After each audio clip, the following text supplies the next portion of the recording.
instantly. So whether the miners, to some extent, send it to UAE as a transit, then it makes its way on to Switzerland. From there, it distributes around the world, and then in some ways comes back to the UAE to trade with India, and more particularly focusing on the artisanal aspects of gold trading. But if you look at the whole sector as a whole, it has developed dramatically, and this isn't driven by changes by law or regulation. It's because the demand has always been there. So if you look from 2002 when the DMCC was set up, it was set up purely because the demand was there, and it was helping to facilitate that demand. So it gives you that transparency. It gives you that ability to understand how to set up a business quickly and to trade globally. More importantly, if you look at the role of the central bank, which has developed very dramatically as well. So, if you look at the federal law, number 14 specifically, in 2018, that stipulates the role of the central bank in terms of managing gold reserves and FX. And fundamentally, the role of the central bank is the lender of last resort. So how it intermediates with other banks. I know one of the questions earlier was talking about, the banking sector here and how much growth is there. Well, we can see local banks are there providing gold facilities, gold lending, margin overdrafts. These facilities do actually exist. So there's lots taking place, which will always make the UAE a center point for the gold hub. But probably without having to reiterate some of the messages that some of the previous speakers talked about, or maybe you want to think about something that the UAE is doing probably pre-COVID. If you look at last year, which was looking at the year of tolerance, if you look at the Abrahamic Accords and the House of Abraham being built, His Highness Sheikh Mohammed bin Zayed Al Nahyan graciously has given 30 acres of land to build the first traditional Hindu temple. This is a message of openness, of welcome, of trust, and I think that's a very important message, which I think a lot of people may be not thinking about, pertinent to gold right now. But what that says is that this is a place of love, of openness, and if they have that transparency, you're going to create a land where people want to be and retain and stay and make it a home. So if I talk about the Indian temple, given that one of the largest trading partners of the UAE is India, that indirectly will spur demand and facilitate growth. So, those are the sort of thoughts I probably have on why the UAE is an important place to be and how, the demand in growth trading will continue. Very interesting points there. Thank you. Dr. Tariq, over to you. What would you say is needed to go that extra mile for the UAE then to become the global gold trade hub? Well, I think it's working. Okay. We can hear you. Okay. The gold, as you know, is always be growing. I think this is something that we always buy in our culture, and it move on to generations. So it's not something that you buy and sell. That's one business. But most of it, if you look at in Asian culture, gold is very important place in our family and in our roots, and like I say, it goes into generations. And I think the Dubai definitely plays a key role because it has been is location, is the environment that gives the gold traders to work on in a very secure way and a very friendly way. And I think this region has always been in a friendly environment that gives the open arm to the gold traders, commodities, and even in the crisis, if you look at it in last 9 months, gold has been strong, and people are changing from they're buying more gold, I think so, to be more secure in this crisis time also. And I always believe that crisis and challenges is part of life. It's all about up to us that how we cope with it, how we work with together. And I think this is a very, very tough time for every industry, not only in certain region, I think it's all over the world.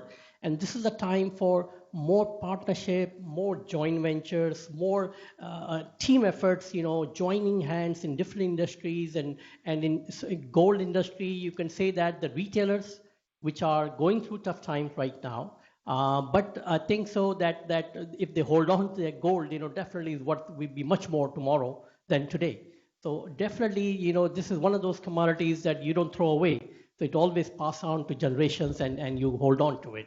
So I think this is a 4 letter that always is good to have in your assets.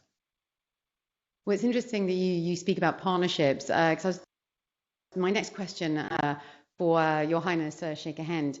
It's been said that the future of trade and economic recovery, of course, relies heavily on global cooperation.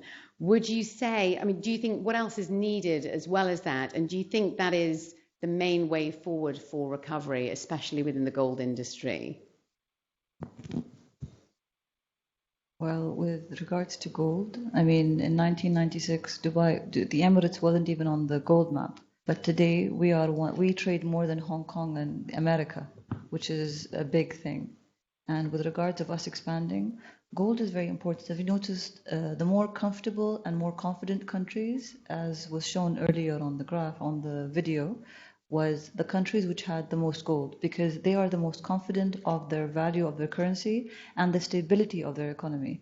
And as Mr. Patel earlier spoke, is about how we're a tolerant nation, how we, I think the Emirates sends back, Indians, I think probably here, send back to their home country north of $10 billion. The second most income coming from anywhere around the world back to India is actually from the Emirates, which is a very important thing. And I think the Emirates recognizes that we have a significant Indian population, for example, and we cater to them. And as Mr. Nouri earlier mentioned, we are all one in this room. We don't regard our colleagues here as beneath us or non-nationals. We stand shoulder to shoulder with them. We are all equal. And I was actually going to get up and clap for you because I was so deeply touched. And I think I share most of the sentiments of the people here as well. And with regards of expanding in the future, I think gold is important because gold guarantees security. The more gold you have, the more secure your country is. And as he mentioned earlier, how this nation is also a nation that is a very secure nation.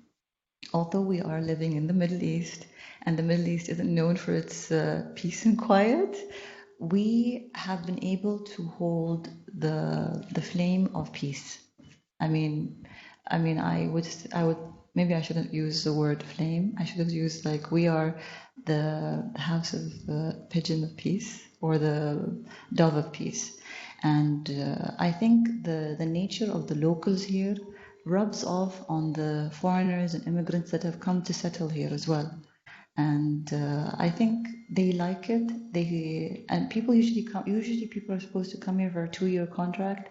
They make it their home. I know a lot of non-Emirati. I know a lot of immigrants that have come here and they've settled. They've started their businesses here. They've bought homes here. They're actually seeking a long-term visa because they would love to bring their families here. Because I think it's very important to have peace and quiet and prosperity, which is what we have here, which is what we are. Our rulers here are seeking that, and they are working with a lot of effort into creating that. So with that, I won't bore you, but I think I've conveyed my message. Very interesting.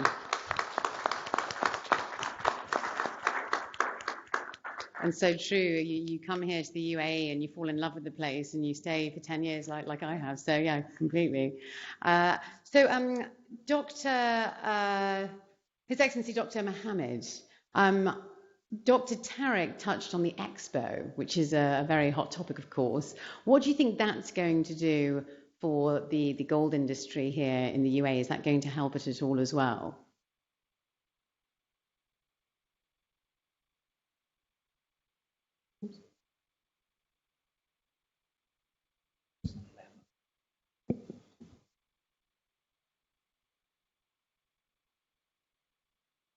As Sheikh Ahmed just mentioned, that's UAE. All the people won't coming here. You see, we are, and also Dr. Tariq mentioned in his speech that we have over 200 nationalities. That means it's a land of opportunity. We are very open for business people. We have set laws and regulations that everybody could go by. Everybody take their shares, and what they do, they get and give to this country. It's a country that's for everybody to work and create a business, which is a share for everybody. Expo, it's an opportunity for the United Arab Emirates and Dubai in particular, bringing the people who do not know very much about the UAE and what could offer for them. People in different areas, they don't know the UAE. They know UAE, especially in the Western countries, it's a sand and a camel. But this is no longer now. UAE is very open. UAE rich by its infrastructures with its airlines, the farthest place, direct flights. It could bring everything at any time, anybody who is here or going to another area. The Expo time will be an opportunity for the business, for governments to show what they have and what they get and what they could establish in the future here in the UAE. It's not also an opportunity for others, but opportunity for the people who's living here to start business, to create more business. And as we are sitting for the gold, UAE will be a gold hub because of its creations from a long time, and now is becoming more and more. There started one refinery of gold, now is almost 4 or more. The trade, I think, is all far past 29%. The world gold is passing through UAE and Dubai in particular. And this give us and everybody that UAE is the place to set up your business, and in the gold or in other business. We are moving forward with everybody's support, with everybody's business that they want to set. I know there are many countries, they have the gold. They have everything. There are many people who could go there and buy and get. But also here in UAE, you have the security. You have the banking that could deal with you at any time you want, worldwide. The security of having not only security for the gold, security for living, security, and anything that you think of. Technology is there. You could move everything from countries that where is origin, and you could develop it here in refineries, and you could sell it worldwide. Easy to move at any time you want. Well, we are moving forward, and the Expo will expand our trade, our business, our relations, years to come. Thank you so much. Some very interesting facts there that were reiterated from the panel before, actually. I think one of the other panelists said it's between 30 and 35%. You say 29% of the world's gold comes through the UAE. And I think the gentleman mentioned that His Highness's vision is 50%. What do you think it's going to take to get to that 50%, Your Excellency? Everything that has been said is very positive. It depends now on these guys making sure that the 50% moves through Dubai, and those of us and those who are hearing us out through the internet. I think we are on path. Once upon a time, back in the 70s, there was more gold in Dubai than it was in the US Federal Reserve. If you don't believe me, go to the internet, watch a documentary by National Geographic, and it will explain to you that there was a time in the history there was more gold in Dubai than anywhere else. And if we are back on that path of seeing that we increase these numbers, I think it all depends on the comfort zone from the miners, the legislative procedures that we have, the easiness of what Dr. Mentioned about the network connectivity, which is an air bridge connectivity in such a massive capacity, very, very crucial. Dubai and the rest of the UAE airports connects UAE with virtually every corner in the world direct. It's very important for traders who are trading in gold. For them, it's very, very important, this kind of logistics. I think we have everything going for us. The mix, the security, the safety, the vision. It is very important that we dream. As His Highness has always told us, we challenge our own dreams and our own success. It's very philosophical word that for someone to challenge his own dreams and to challenge his own success. We are given that kind of a lead through the leadership. Future is only in the hands of the brave, and I want you to be all brave. You have got phenomenal amount of support from the government. They are engaged. They know far much than many people think that they know. They're very much involved with numbers, with the statistics, and it is very difficult today to find this young generation of leadership that we have. They are very much aware of the general public, the traders. It does not happen any other part of the world. I assure you, it doesn't. They're far distant from the public. Here, the government is engaged with you. They know about you. They know about your needs. They know about securing your safety and being able to, to make you feel very much at home here. I guarantee you, if you count the 278 nations of the world under UN, I hope I'm correct in that figure, I think we stand out to really show the world that we have done far much better in this respect than anywhere else. 50%? Why not 80%? If we can go for it. I won't say 100%, but I think for the leadership that we have, nothing is impossible. And to be number one, it only takes a commitment for someone to be that. And I'm glad and I'm very proud to be son of UAE, who have been part of many number ones that, we have broken time and again. Thanks to our leadership, thanks to our leadership, thanks to our leadership. Thank you.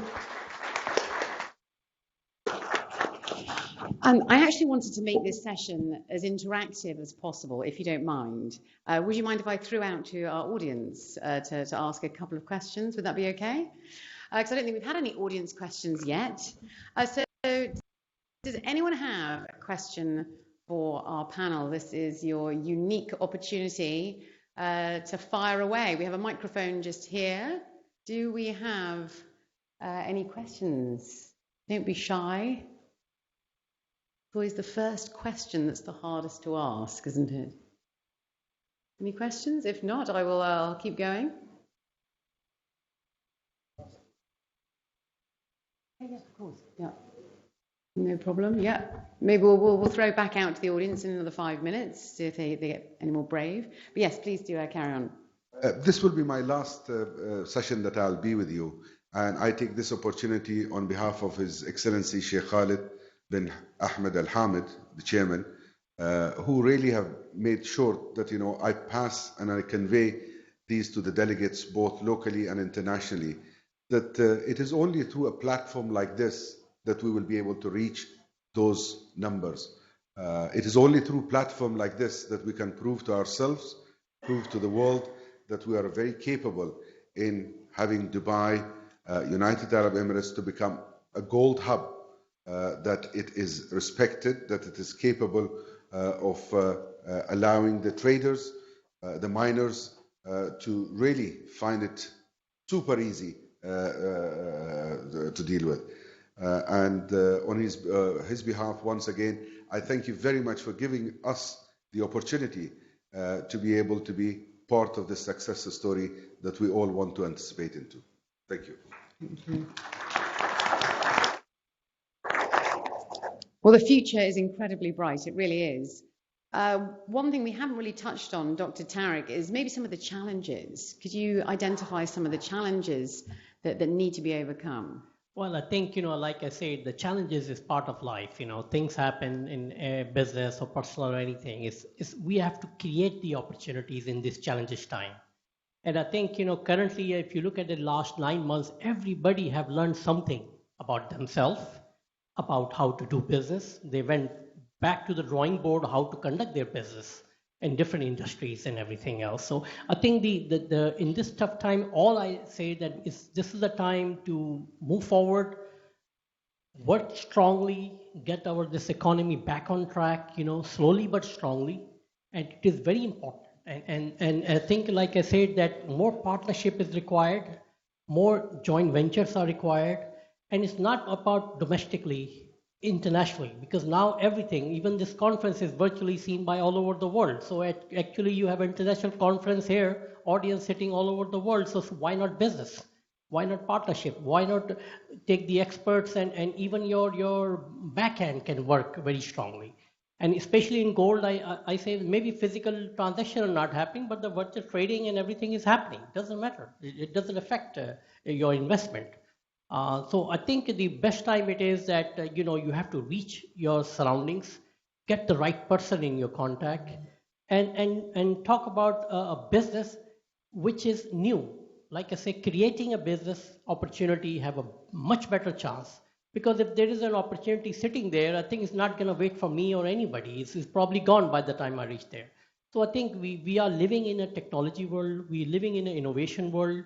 And I think we have to use those key things in our daily life in some way to improve our business, improve our way of we act, improve how we conduct business. And the governments, especially where we are sitting right now in UAE, they're doing every single thing possible to giving us the best environment. And it's up to us, the private sector, to take advantage. And if we don't take advantage, it's our loss. And I think, like again, I say there's so many nationalities here. So that means, I'm open to everyone. So your opportunity is world. So this is my message for today. Yeah. Thank you very much. Thank you. And Mr. Vishal, any challenges that you've identified over the years and maybe present day that need to be overcome? In terms of challenges, I think the challenges are always going to be there. The challenge of reaching out, developing relations, building trust. These are the challenges that have existed time before and will remain. In terms of doing business, if we're talking about more pertinently to this day and age and more imminently because of COVID, I think there's been a paradigm shift in terms of how you probably would have done business once upon a time and how you potentially will do business for the future. And so I think a lot of maybe thought leaders as well as businesses are thinking about realigning how they'll do this and how they'll implement that change. That said, if you look at the leaders of this region and of the UAE more importantly, I think you have to really give testimony to their foresight because the way that the growth of the UAE has developed, if you think about digitalization, that's rapidly been implemented here. When I tell my friends back in the UK, I can go onto this app called Cafu and get petrol delivered to my home, and they're scratching their head thinking, how's that even possible? And I think that's testimony again of the UAE. We're implementing digitalization and giving facilitation of doing trading, carrying out all arrays of contracting all online. And I think that's something that's been very seamless. And I think if you look more longer term, if you look towards Dubai South and the growth that's, being forecasted, you're going to see a lot of positivity. I think we've got the seeds here, and they just basically need nurturing and letting them grow. Whereas I think is more of a challenge externally, in my opinion, more to individual countries because of their own internal, politics and debts that they have and so forth. And so if I just really think about how well just this COVID period has been handled in the UAE, how safe I feel, we can still go to the gym. Of course, everyone has to wear a mask, but, compared to the stories I'm hearing of, back in the West, I think that's a sign of how good things are handled over in the UAE, and that should be a sign of comfort and confidence that you should have in terms of developing business relations and the growth that you'll have in the UAE. That's my point. The innovation here really is truly incredible, isn't it? It really is. If we have no more questions, I'm going to throw out to the audience one more time. Oh yes, there's a gentleman just here on the table here. Do we have a microphone we can run over to this gentleman? I think we're going to need a microphone. I hear you very well if you speak loud. Oh, we have a microphone, don't we? I think we've got time just for one or two questions, and then we'll have to wrap up. Good afternoon, Your Royal Highnesses. My name is Victor Oniwona. Can we see you? Okay, if you don't mind, sir. Thank you very much. So the All right. can see you. Okay, my name is Victor Oniwona, originally from Nigeria, but currently based in Ireland. My question has to do with, luckily we have the Royal Highnesses here. The gold trade has a lot of ethical issues. I represent a group of local farmers. Everybody here is talking about gold trade, refined gold and all that. But the process of taking that gold from the earth causes a lot of problems, environmental problems for the miners and the community where this gold is mined. I know a country like UAE, fantastic country, nice place to be. Very, very concerned about environmental issues, sir. My question is, what would the UAE be willing to do to support those communities in Africa whose environment have been degraded in the process of trying to refine gold, that eventually UAE is one of the biggest dealers of gold in the world? What efforts will this government do to support such people who are deprived of their farmlands, homelands? Because when you talk about UAE becoming the gold hub, which I support 100%, please, sir, can we also look at where I come from, my community that is deprived of fishing ponds, poisoned water, and the rest of them? What will you do for us, sir? Thank you. The Emirates has a lot of philanthropies in Nigeria specifically, but we have no governmental we don't have any authority over how Nigeria runs its country. We can simply support it, we can simply help guide them, show them the way. You can take a horse to water, but you can't force the horse to drink. Thank you, ma'am. I think... I fully support you. Thank you very much, sir. I think well said, Her Excellency. I think Sheikh Ahmed has said it. We are a nation which is a very dynamic nation. We support all business sectors. Good example is, the air bridge that UAE has created between here and Nigeria, not only on the front of gold, but on all the other commodities that flows back and forward. Those are the direct supports that we come. And I think Sheikh Ahmed has mentioned it very clear. We do not interfere in the welfare of countries. That's not part of our mission. It's not part of our leadership. It's not part and parcel of our style in doing so. But if there is help in where we can educate, we can commence training and so on, depends on what we have been requested for, which many countries do here, and adopt many of our good, excellent, brilliant systems back at home. UAE has been very open to those countries, very, very open when it comes to education, it comes to conferences, it comes to the UAE has been always participants in that field. I know that the Emirates has invested in the transport of, they've invested in the road network in Nigeria. They've invested in schools, in even water supplies, to create clean water supply for the villagers and the miners. But we can only interfere so much. We can help make their lives a little easier. And we have, as Mr. Nouri has earlier mentioned, that we have created a direct flight. So their only job is to get the gold on the plane. I know that a lot of people have the journey from the mine to the plane is very, very difficult in Nigeria. And Nigeria is one of the largest exporters of gold in the world. And they have lots of gold and lots of oil. But trading with Nigeria has been, unless you work through solid contacts, is a little difficult.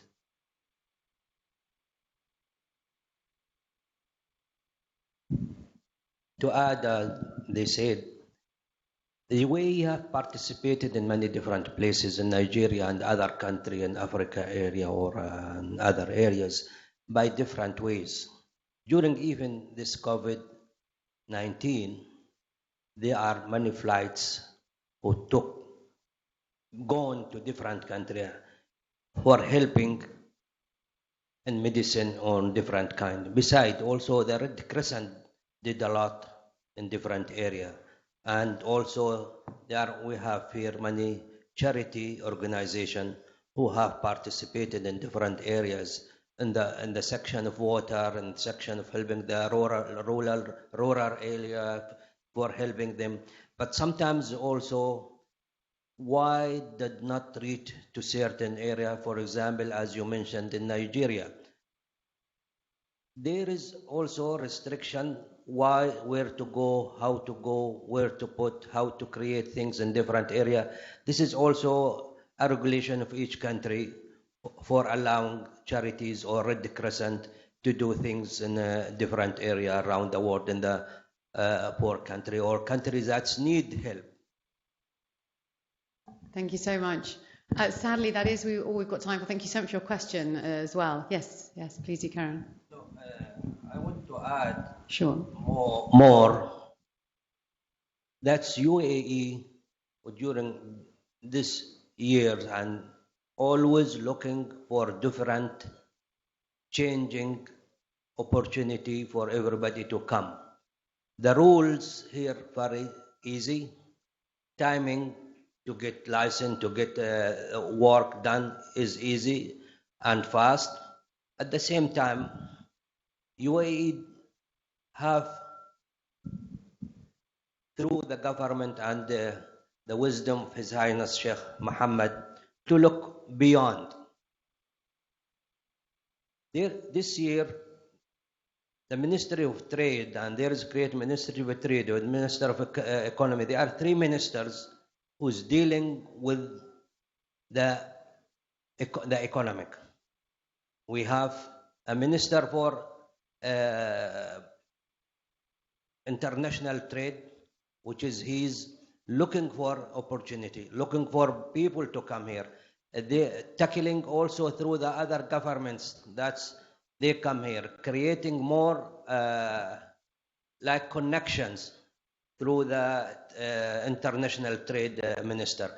Beside the ministries here, this year and during the expo time, we are putting a lot of efforts to facilitate a lot of things for the people who would like to come, who would like to start a business, who start to join ventures as in the higher level and the government levels, or into a business people who want to have and to establish business.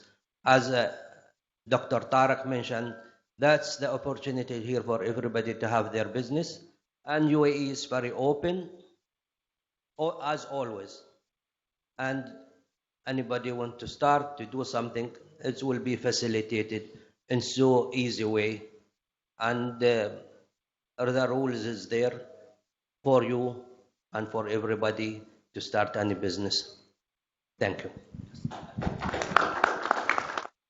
Some excellent points there. Thank you so much. Do we have time for one last question?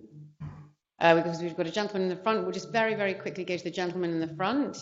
Very, very quickly, and we'll wrap it up after this. Thank you. Hi. My name is Rajesh Jain. I'm from Siroya Jewelers. This is my question to His Excellency Dr. Kindi. See, it's very rightly you said, like, it's very easy to come over here and start the business and start the license and everything. But at the same time, it's so tough and difficult to open the bank account if you are especially having a gold bullion or a jewelry license. So in that regards, what way the government will be looking out? The government facilitate. As long as you have a business and establish business, it's very easy to open a bank account. There are difference when you open the business. You open the business as here, or you open a business as you are bringing a business and open here as a branch.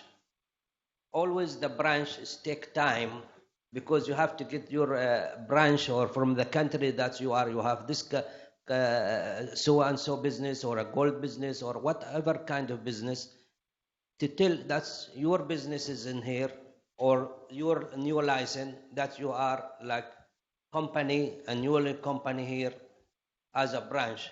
This will give you the opportunity after you bring all your paper from that side to have your bank facility. But if you are opening the businesses in here directly, you are easy to get your bank facilities and bank account. Very sorry to say, it's very easy to hear that, but practically when the people over here who is dealing into gold bullion business and the jewelry business and starting a new business, it's so tough to get through opening the account in the bank. They don't even want to open a jewelry or a bullion dealer's account. And I'm not talking about the subsidiary company. I'm talking about a fresh company. Mm-hmm. Well, this is a point also now we have to look at it and we have to put it through the ministry or the economy department to see why, and they have to help, and I'm sure they will help. Thank you very much. Sadly, that is all we've got time for. I'm so sorry. I do apologize. If you do have any other further questions. I just have one question. Sorry. My name is Som Kumar. I am representing Gold Pro International. We just opened the company in April, COVID time, sitting at home. We created our company. We got everything in 3 working days. We really thought that, oh, good, we got the license in time. There is opportunity in our hand, everything. I don't want to disclose the bank name. We went to literally 5 banks. Okay, we submitted all the document. If I say bullion market, immediately they are throwing our paper. I'm telling you openly, they are throwing our paper. We went 5 banks, I said. Then now we are negotiating with the other 2 banks. Everybody saying, first step talk where they're saying, sorry, we are not dealing with. Even I approach a DMCC, I have my chatting with the people in the DMCC. I said, you people allowed us to open a company. Why you are not giving us the facility to open the bank account? But they are saying, sorry, we cannot do it. Then I said, oh, then what is the use of issuing the license to us? Really, we stuck now. Now we are thinking about open the branch account outside UAE to do the business, which is not good because we are the people want to live in, our company almost now 10 plus year. We have the group of company. But why should we go to other country to do that? Because we are here. This is our second country. We want to give our return to this country. Very quickly, I'm sorry to interrupt. Yeah. We are going to have to wrap up. I'm so sorry. If you'd like to quickly respond, that would be wonderful. To do that. It's very good to hear that, and also we could pass it into the other area that should be done. And also, usually the bank, they have their own procedures and rules. Sometimes maybe they ask for so and so amount of money to be put in as to create an account. But it's good, as I said, to hear, and we'll move it to see to the concerned people. That's what we could do. Thank you very much. We also have the white paper as well. So any suggestions or difficulties or anything like that, that's exactly what the white paper's for, so that we can put those forward. Thank you so much. Your Highness, Your Excellencies, Hello. gentlemen, it's been an absolute pleasure. Thank you so much for sharing so openly with us today. Thank you. What a fantastic panel. Thank you. And just before you leave the stage, of course, we have just a little memento to give each of you. If you'd like to quickly come up on stage. Mr. Sajid, would you like to do the honours? And we do have a spot of lunch next door as well. And also a quick presentation as well just after this. But that we will be serving lunch next door, obviously to stay in line with social distancing. If we could do like a staggered approach, that would be wonderful.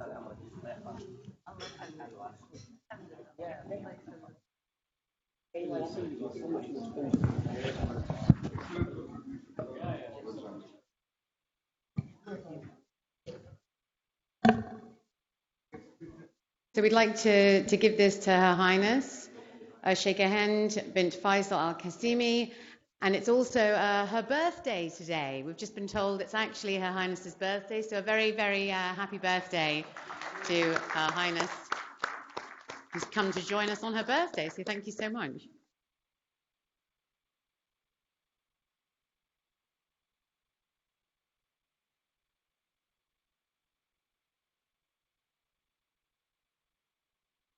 Wonderful, thank you so much.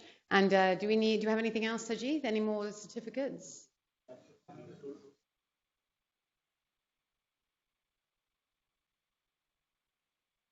Great. Well, thank you so much. We'll be giving you your certificates just after this. One more time for our panel, ladies and gentlemen. Thank you so much. And thank you for joining us.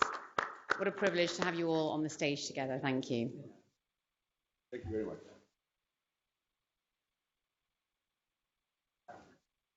Do one last group photograph. One last group photograph.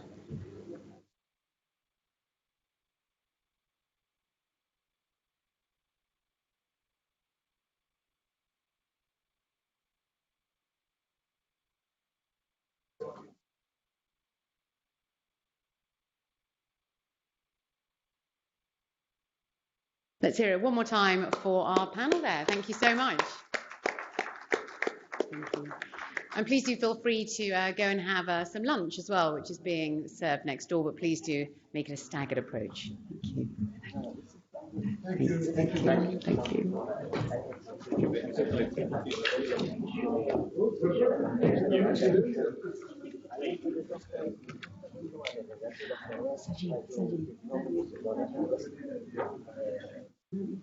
Just only one discussion.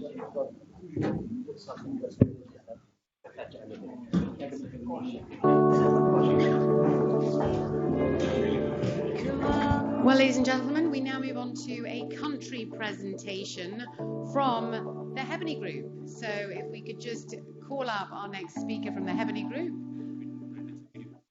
we will roll the presentation now.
Convention and gateway.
I think so.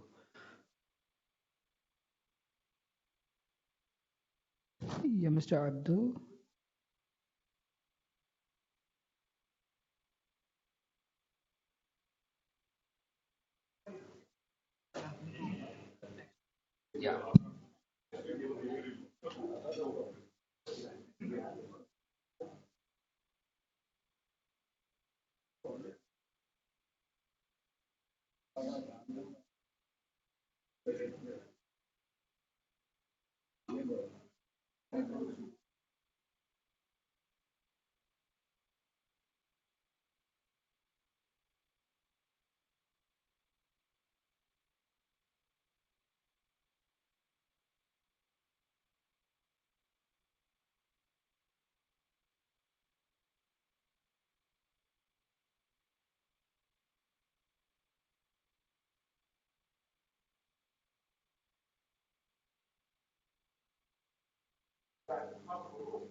Hello, check. Mr. Abdul, can you hear us?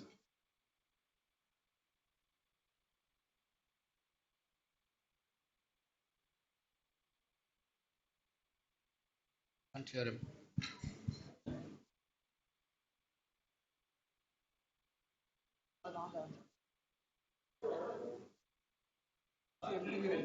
He can hear, I think, but he was talking and He can hear you because I can see there is a. yeah, but I could not hear. Please hear him. Ah, okay, I can find this. Mr. Abdul, are we clear? Hello?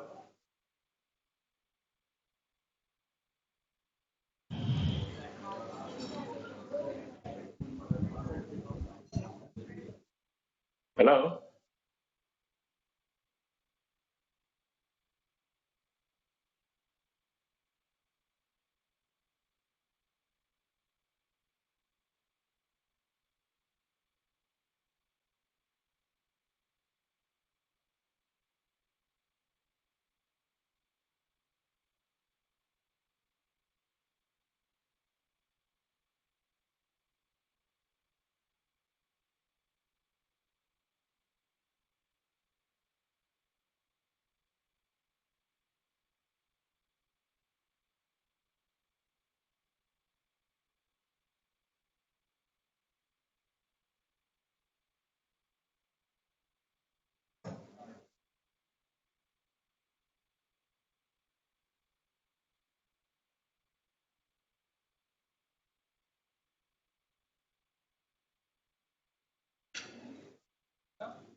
you've lost me. I didn't believe it. I'm expecting you lost for me, so I'm going home. Yeah, maybe I could fight it if only I had time to. But baby, why should I?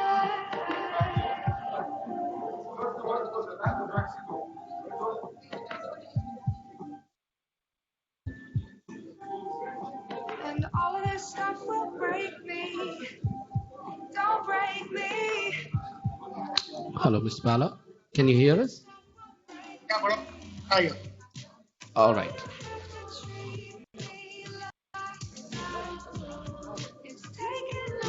Can you speak something, Mr. Bala? Hello, good afternoon to one and all. Yes. Perfect. Thank you. So we can just start? Yeah, I can hear the song. Yes, correct.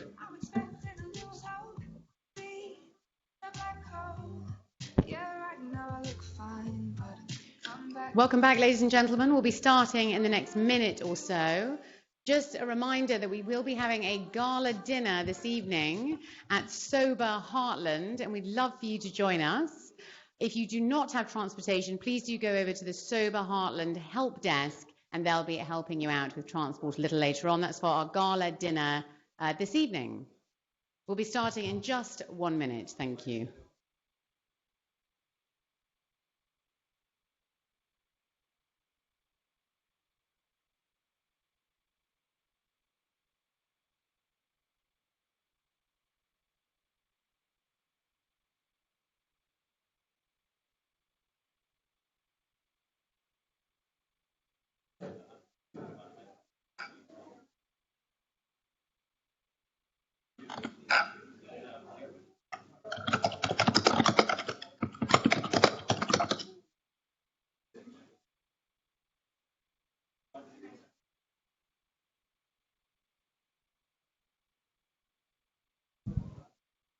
Mr. Abdul, are you there?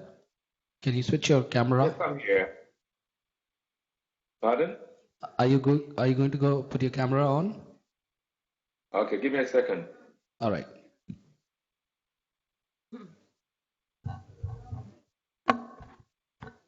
Right, ladies and gentlemen, a very warm welcome back. Time now for our next panel discussion on golden opportunities for new entrants. Our next set of panelists are going to discuss how to enter the gold business as a non-oil sector diversification strategy. Please welcome your moderator for this next session, Mr. Adnan bin Abdullah, the chairman of the Etachan International Group. A very warm welcome.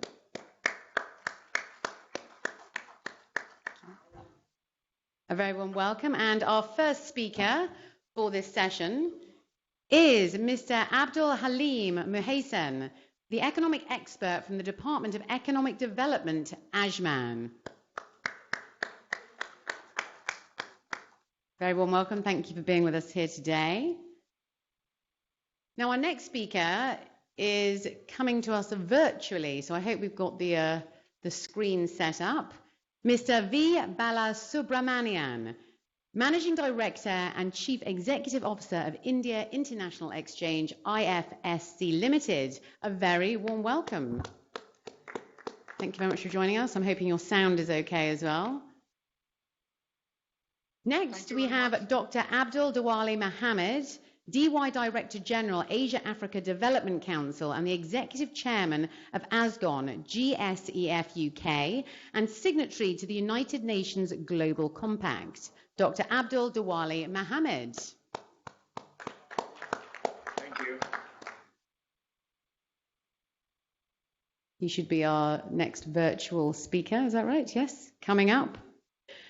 Next up, we have Mr. Mohammed Joma, CEO of Hemeros Mining Limited, Ghana.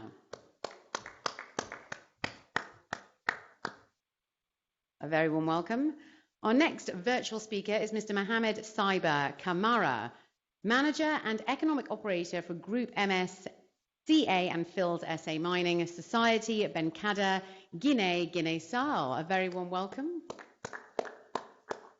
He should be joining us virtually. And our final panelist for this session is Mr. Mamadou Toure, founder of utribe.one and Africa 2.0. Do we have Mr. Mamadou Toure with us? Hopefully he'll be joining us soon. In the meantime, Mr. Adnan bin Abdullah, over to you. Thank you so much. Thank you.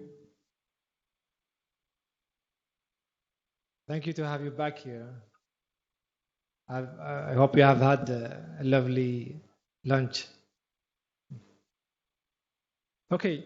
For this session, we're going to speak about the gold business in Iran.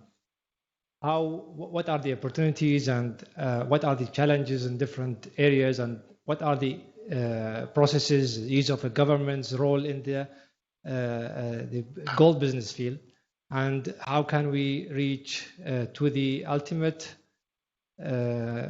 success process of implementing or encouraging all the companies to go to into the gold business field. I would start with the gentleman, Mr. Muhammad Juma. He is from Ghana, and they are into the mining gold business. So I would like to ask you, Mr. Juma, what are the mining opportunities of investment in Ghana, and how we can address us and the opportunities there for investment in Ghana? Good afternoon for all. Thank you for this invite. As for the opportunity in mining in Ghana, like first question, and the big question is like when any investor come to invest in mining, in gold mining, because this is a sensitive business. They will ask you about the safe. Is the country safe or not? It's a big question. As for Ghana, it's very safe for this business. And the second issue... sorry, but to interrupt here, what makes Ghana is safe? It's not have like a criminal case, and also for like politically also is safe. Is also like you need like countries, not like you know, some countries in Africa, some war or problem, and in Ghana is not like that. So the government has a role to make the investment environment, especially for gold, safe for the investors to come in Ghana and invest money and create companies. Yes, I'll come to this point. I'm coming to this point. And also in the second issue, like in history, Ghana is like call it like gold coast. It means like you can find gold anywhere in Ghana. Like the land is rich. That's also is good point. The third issue, like Ghana, the highest,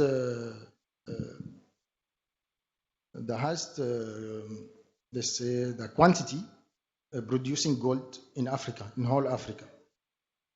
This is also a good point.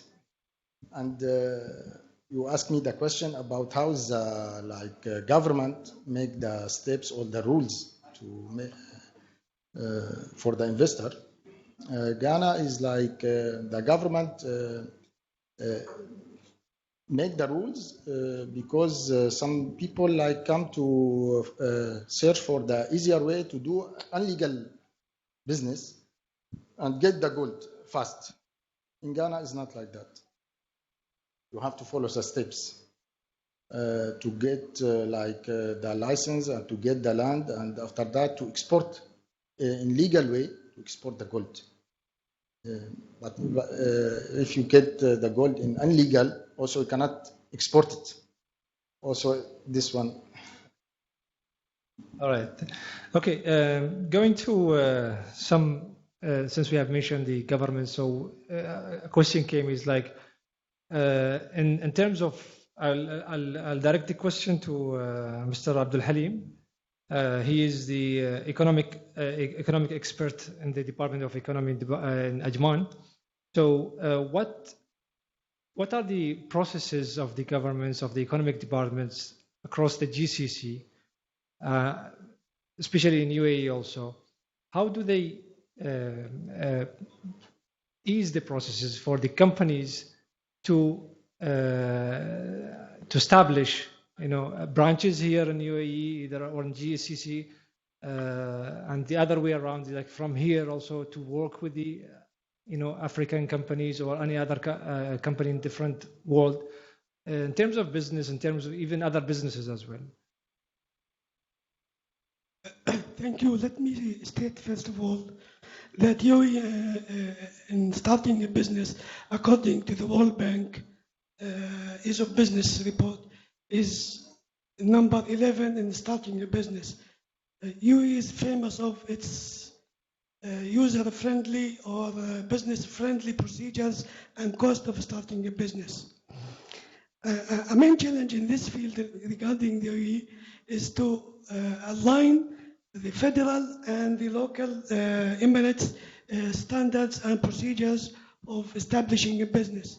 This is why our government are working hardly to establish a platform where all type of business, especially in gold and other precious metals, where our unified procedures and costs are followed upon on all federal and sub-Emirates level.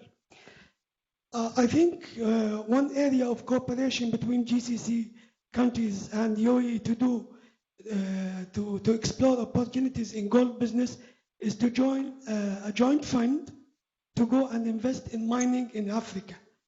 Because our culture, the GCC countries are well famous of abiding by international laws.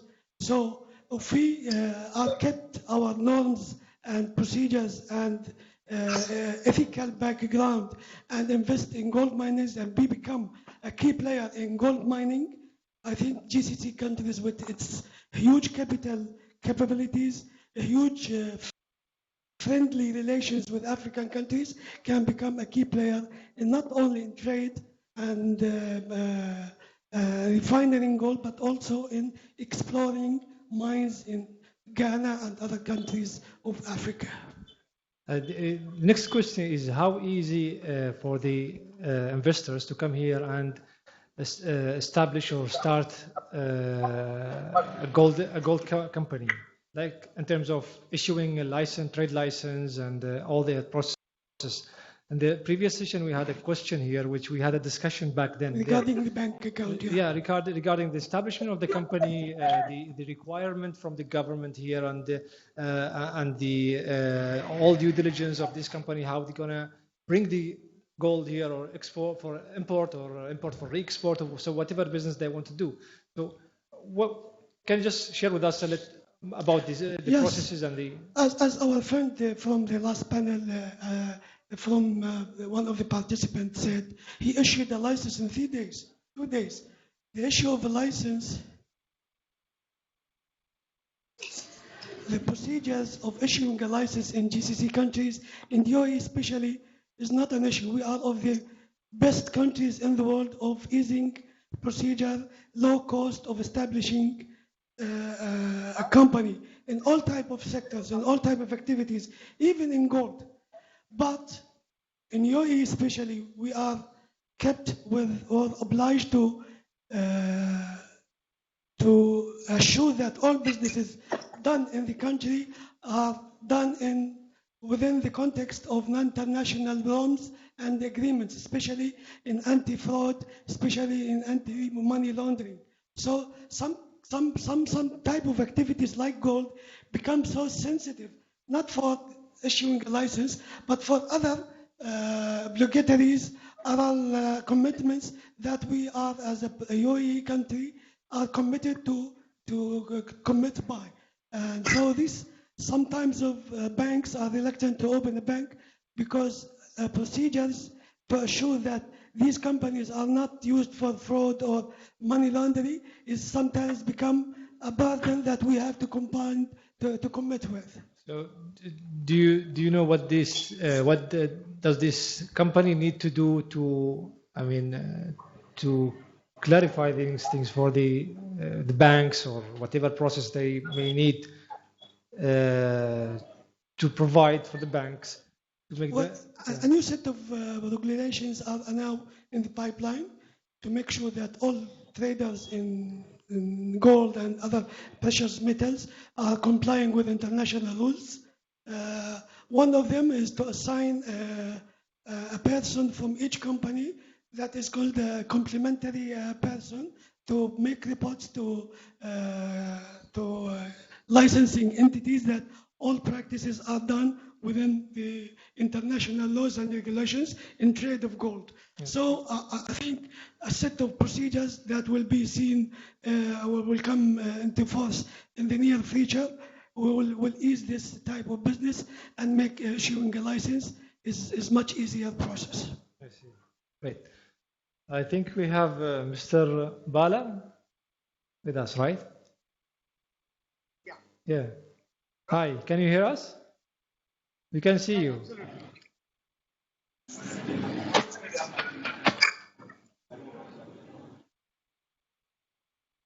Can you hear us? Can you hear me?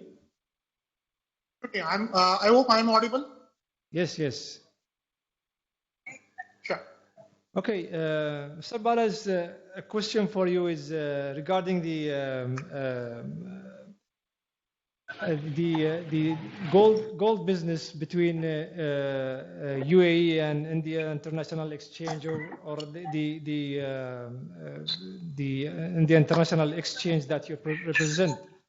Would like to ask you a question. What kind of government support attracting business and investment to the gold industry between UAE and India? And thank you, Mr. Abdullah. Good afternoon to everyone. I think this panel discussion is very appropriate in terms of how do we build an opportunity for new entrants.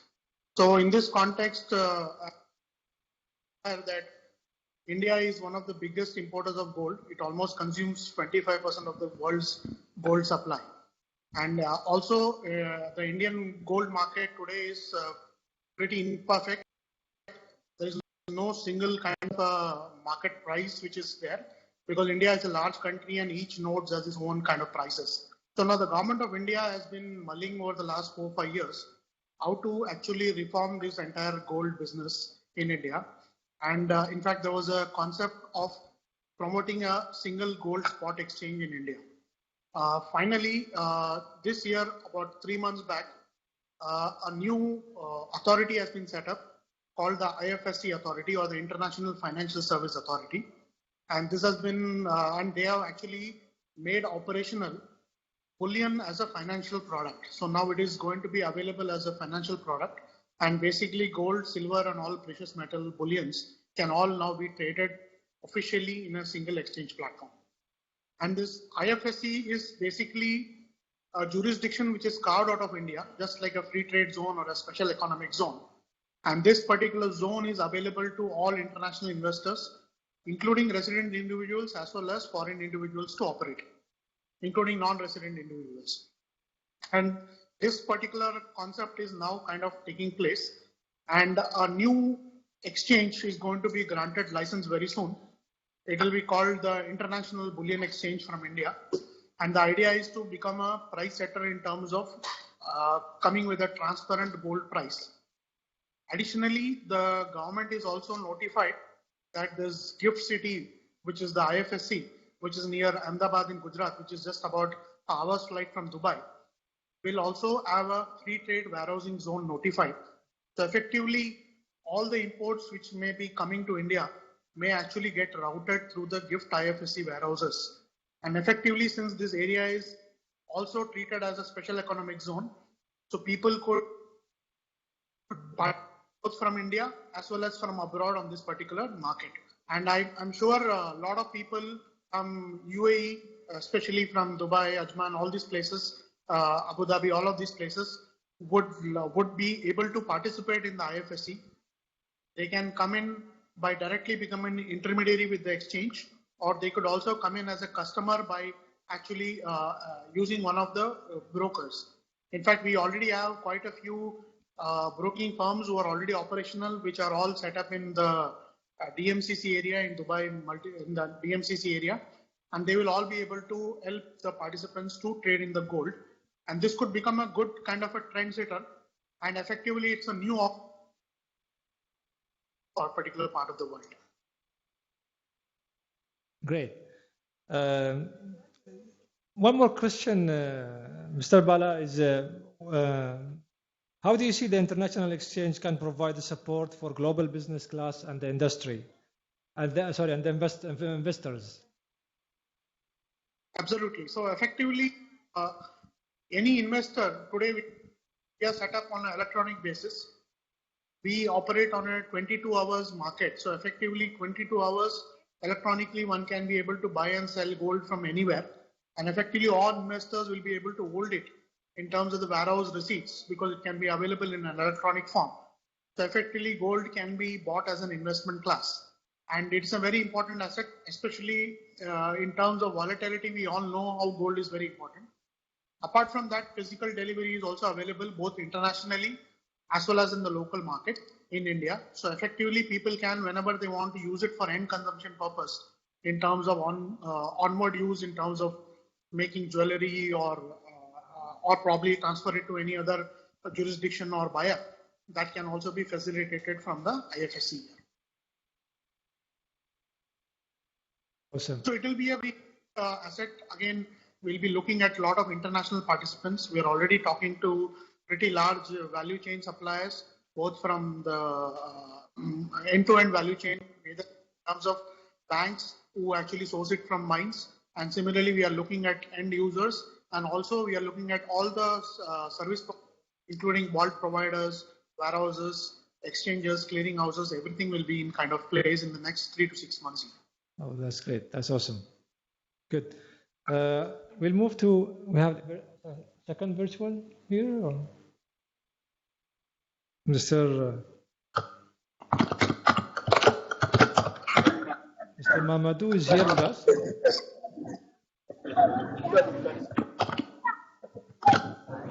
Oh, sorry. You are virtual. Oh, you are physical here. Sorry. I see. Okay. Okay, so since he spoke about the hologram, he's from the technical and the technology part of the gold, from the business perspective. So the question for you is, how can digitization of gold and investment in the business create an opportunities for, I mean, the technologies, the digitization from your perspective? Yes, it works. So indeed, just by way of background, so I'm the founder of Ubuntu Tribe, which is a company focused on democratizing access to gold through digital